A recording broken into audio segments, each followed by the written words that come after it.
point of discussion in some of the things that we have to manage and consider as part of spinal oncology treatment. So let me get this started right here. Sorry. All right.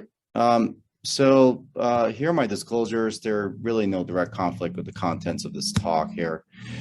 So just some background, spine tumors are actually fairly common when you think about it, particularly metastatic spine tumors, as Dr. Chen kind of alluded to, not only are we seeing increasing incidence of some of the cancers in our population, but more importantly, cancer patients are living longer, and the spine is really the most common skeletal site of metastasis. So, spine tumor actually are fairly common just based on the number of metastatic tumors that are around.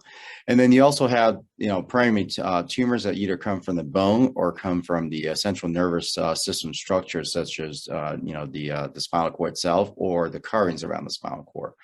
So as I kind of said previously, metastatic spine tumors are very common just based on the fact that these numbers are fairly large in terms of new cancer diagnosis per year. And about 10% of them are going to have spine lesions, and about 20% of those actually develop symptomatic problems that they need treatments. These patients generally present with pain and or neurological symptoms. Pain is oftentimes the initial presentation, but it can very quickly advance to neurological symptoms in terms of radiculopathy, which is symptoms related to nerve roots, or myelopathy, basically disease or dysfunction related to a spinal cord compression or spinal cord injury. And so they manifest in ways of weakness, sensory loss, coordination problems, or gait instabilities. So the goals of treatment for spine tumors from a surgical perspective is really to preserve neurological function as a leading goal. And we also want to provide pain relief, because these patients often have very poor quality of life for the remaining duration of their lifespan. When we can, we oftentimes can provide some local tumor control, particularly when it's used in conjunction with effective radiation therapy, such as stereotactic radiation therapy, or when there's a good systemic or medical treatment available as an adjuvant treatment after surgery. I think that in general, we do not think about spine surgery for a spine tumor, particularly metastatic spine tumors, to improve survival. I'm not sure that that's entirely true for some patients, because you do improve a short span of survival when you improve the quality of life when patients are not wheelchair bound, bedridden from their disease. More importantly, I think when you have a primary tumor that is localized without metastasis, surgery can actually provide survival in those cases. Treatments available for spine tumors, obviously medical systemic treatments, that area is rapidly evolving with various targeted treatment on molecular as well as, immunological treatments that's available due translational research. Radiation's been around for a long time, but it's been touched upon by Dr. Chen's talk. Radiation radiosurgery, however, is relatively a newer technique, and even in the field of radiosurgery, that particular area is advancing in terms of being able to deliver a more precise dose at less toxicity to normal tissues. And surgery is obviously one of the potential treatment options, although it's oftentimes really the last treatment resort in selective cases. I think regardless of which treatment the patient or the treating physician decides upon, I think it's important to understand that treatment is time sensitive in these cancer cases, because oftentimes they can lead to cord impingement or pathological fractures that can have devastating consequences. So like many of our neurological diseases with some urgencies. These cases generally have some time sensitive involved in terms of getting the most effective treatment as quickly as possible. So the most effective treatment does not have to be surgery. It just has to be effective and hopefully the least morbid. And patients often do better when effective treatment is started earlier rather than delay, as you would expect in many of these challenging problems. So, as I said, the goal is to take you through some cases and you know, give you some things to consider in some of these cases that you may see, you know, in practice. So the first case is a relatively straightforward case. It's you know, basically was a professor at USC that already has a history of 2 prior cancer that was reportedly under remission with lymphoma and colon carcinoma. So he was fairly active, was doing karate classes, and he started to develop debilitating back pain even without obvious trauma. And he underwent some x-rays. The x-rays were not revealing that the pain progressed, and he got an MRI, and you can see on the MRI there's some contrast enhancing lesion in the mid-thoracic spine across a couple of levels. And on the MRI, if you go through all the sequences, what you will see is one, there's not a whole lot of retropulsion or epidural tumor extension that puts the spinal cord at risk. There is some pathological fracture, but it does not appear to be grossly unstable based on biomechanical criteria. And then, you know, the lesion obviously cannot be diagnosed alone on imaging. He was having, you know, trouble sitting and doing his activities of daily living, including teaching, just because of the back pain. So the goals of his treatment was not only to treat his pain, but really to get a diagnosis, as he's had 2 malignancies. And so the medical treatment for those 2 malignancies are very different, and getting a diagnosis and treating the pain would be the ultimate goal. So from a treatment standpoint, you know, the pain comes from a number of factors. One is, you know, what we call the biological pain, where there's tumor involvement in the vertebral column. So the destruction of bone itself can cause pain. Sometimes when the pain, which is not obvious in this particular case on the MRI, that you know, if you go through the axial, the pain can come from the epidural impingement of the foramen leading to radiculopathy. So those pains are typically more like nerve root pain, very similar to the sciatica pain, the cervical radiculopathy you might see for degenerative spine disease.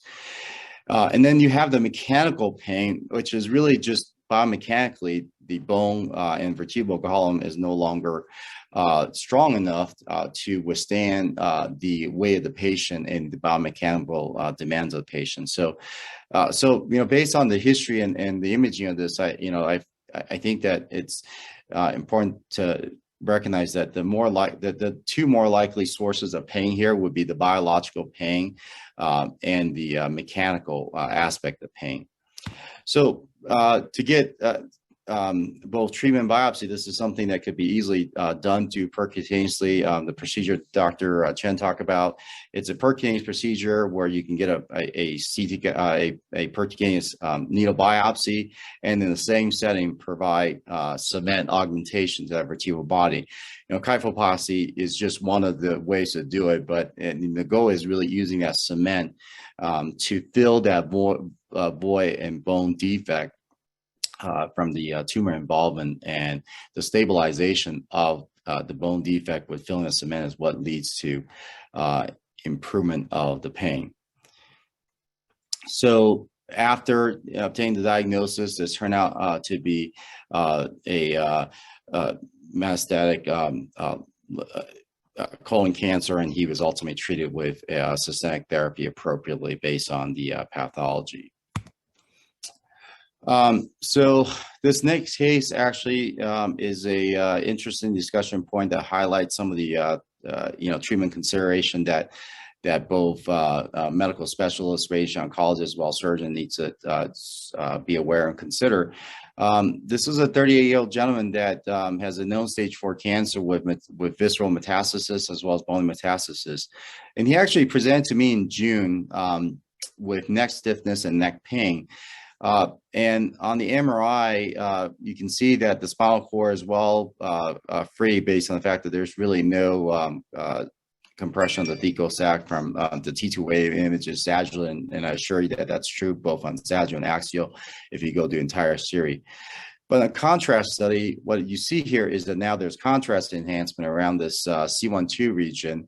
And on some of the reconstruction, what you'll see is it involves that right-sided joint involving both the occiput to C1, but mainly the C1, C2 joint with slight extension into the epidural space without core compression.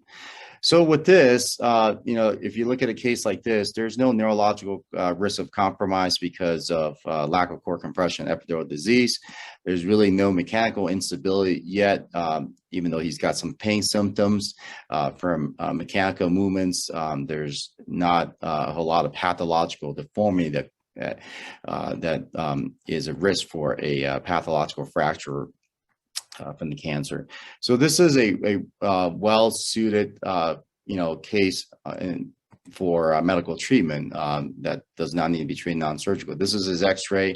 We use these X-rays to look for dynamic instability, whether or not the spine shows any signs of deforming or shifting because of weight-bearing movements. So treatment options here. I mean, obviously he was already on medical treatment because of his stage 4 colon cancer. Radiation is obviously a treatment option that should be considered. And again, surgery is not really a high consideration right off the get-go unless he fails medical treatment because there's no neurological compromise or risk that's impending, and there's really no structural instability. So with his colon cancer and fairly focal disease, the patient was underwent treatment with radial surgery. And he did pretty well from that, but follow-up imaging started to show, well, at C6, now he's got a new lesion, and this is the actual view of that C6 lesion. And then you can see that there's starting to be some epidural extension. He's now having increased neck pain and heaviness. Now, again, the three types of pain that you can sort of think about are biological pain from the tumor, radicular pain, or mechanical pain. And usually when someone talks about neck pain, neck heaviness, it's either going to be, biological pain, mechanical pain. It's not your typical radicular pain that you would see expect of a nerve compression. So he's neurologically intact, really young, obviously fairly advancing systemic disease. So, he was being managed by our radiation oncologist who felt that his pain was mostly, biological pain. So they were going to go ahead and proceed with an SBRT treatment to that C6 as they did a C1, C2. And so this is their simulation and imaging, and I know how well it shows up, but you can see on the simulation, the imaging, you start at C6 area, you can see that the C6 sort of right in the center there, most of that central bone is actually gone, and he's not had any deformity yet, but he's clearly at slight risk for impending fracture. Clinically, his pain was getting worse, and I was getting email correspondences and then that seeing. So I advised the patient, the radiation oncologist, as well as the oncologist and the patient to have the patient be evaluated by one of us, and I was happy to see him. And so, at this stage, we're still left with these treatment options, but the question is, what is, the source or the origin of his pain? And so, when you talk about neck heaviness and neck pain that's getting worse, you always have to worry about mechanical structural instability. And this is actually him getting on the X-rays, and you can see this is the neutral view in the center, extension on the left, flexion on the right, and you can see that his neck is now quite kyphotic. And if you look at that C6, that C6 is now at least 60% fracture. Fortunately, he's not had any neurological symptom, but it's not surprising why he's having difficulty lifting his head up. You can see on extension, even when maximum extension he's trying to do, he can't get his head over, the center of his spinal column, which he should be as a 38-year-old. So, what's the next best course? They actually started radiating him and gave him the first dose of radiation, thinking that this was a a biological pain that could be effectively treated by radiation. But with that X-ray, that changes sort of the landscape. With that type of fracture, that's one indication for surgery, because you now have signs of instability with a pathological fracture that's greater than 50% of the height, and you also have deformity. And so with pathological fracture, it's not just the pain that's not going to get better, but there's also a potential risk of neurological compromise. Not so much in this particular case because he's a relatively young patient, but in older patients, the retropulsion or the underlying degenerative spinal stenosis can put the patient at even higher risk for neurological risk. And so, but beyond, the obvious answer may be that we go ahead and do surgery right away because of this fracture. But there's really other considerations because, as I said earlier, he's a 38-year-old gentleman with stage 4 cancer that's advancing.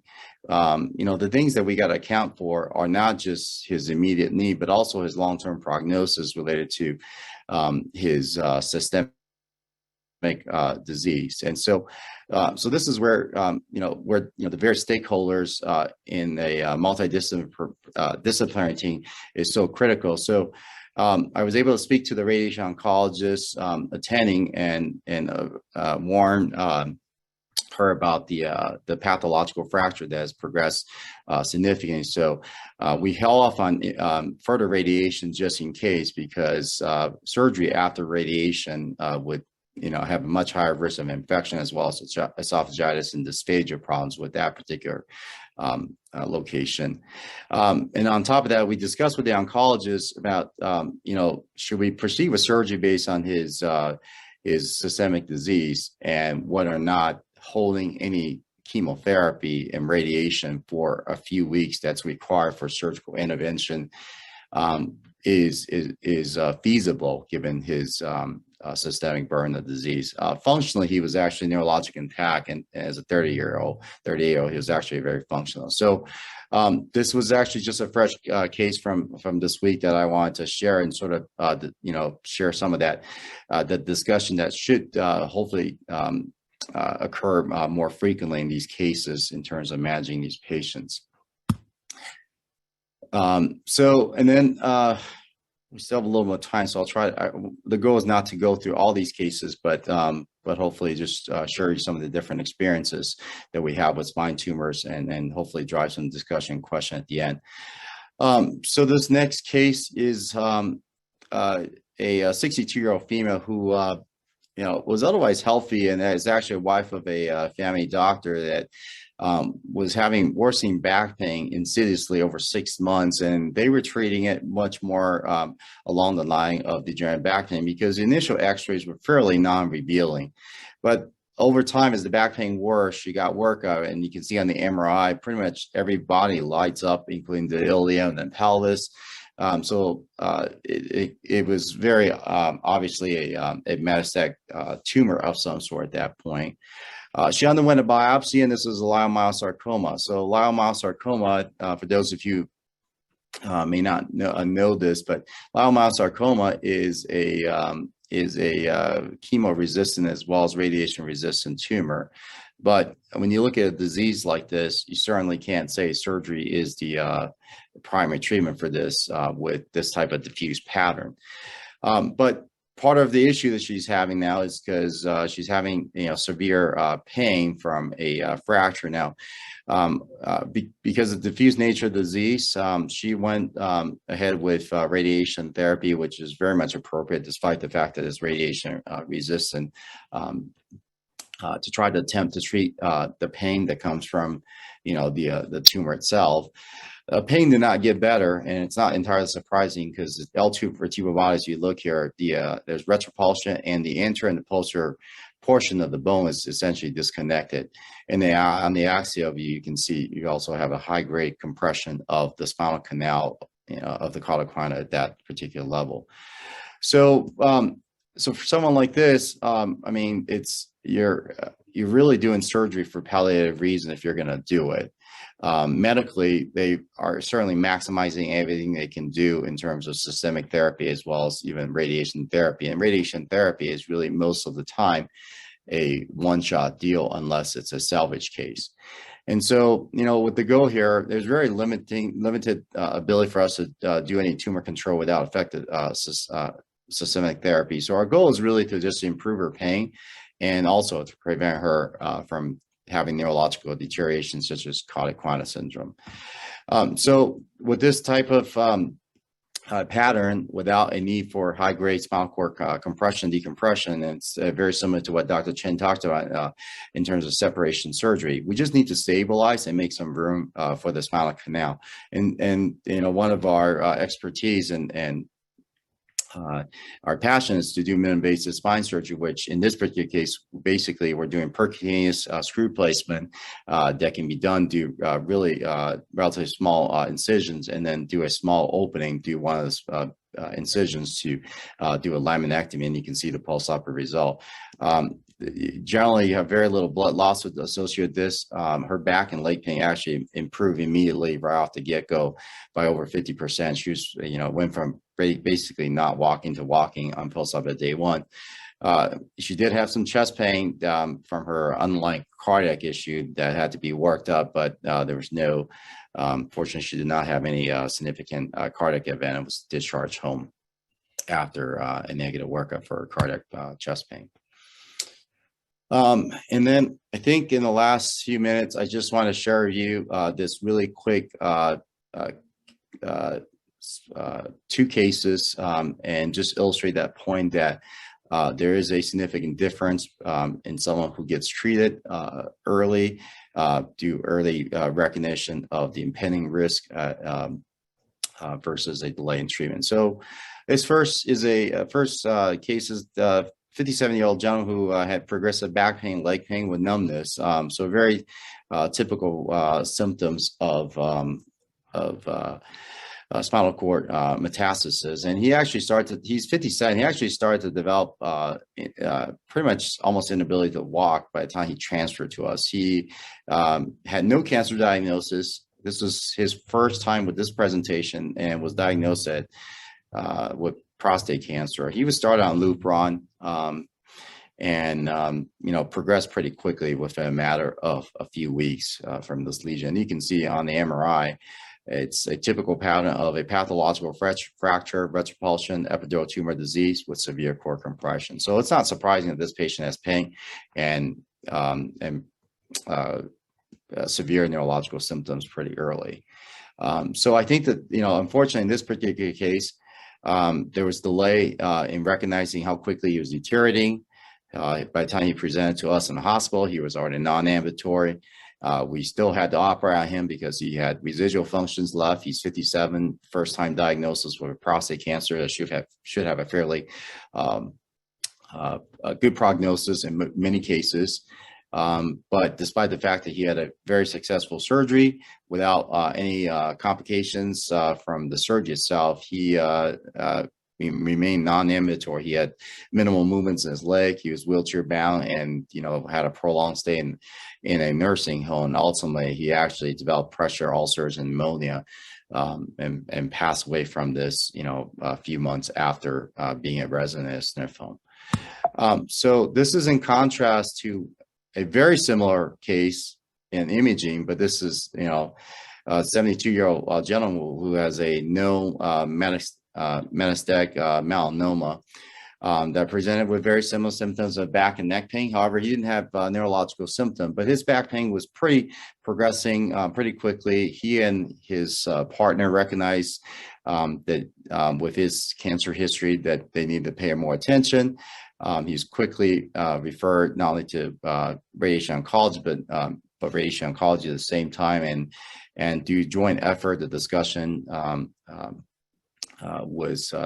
took place to discuss, options between surgery up front versus radiation immediately, and also because of the history of melanoma, which is a radio-resistant tumor, the patient underwent surgery expeditedly and remained fully neurologically intact. He had, radiation treatment as adjuvant treatment afterwards and remained neurologically intact the whole time and did well from his disease for another, 9 to 10 months from the surgery. So So those are just some of the example of cases that that we see in spinal oncology. Hopefully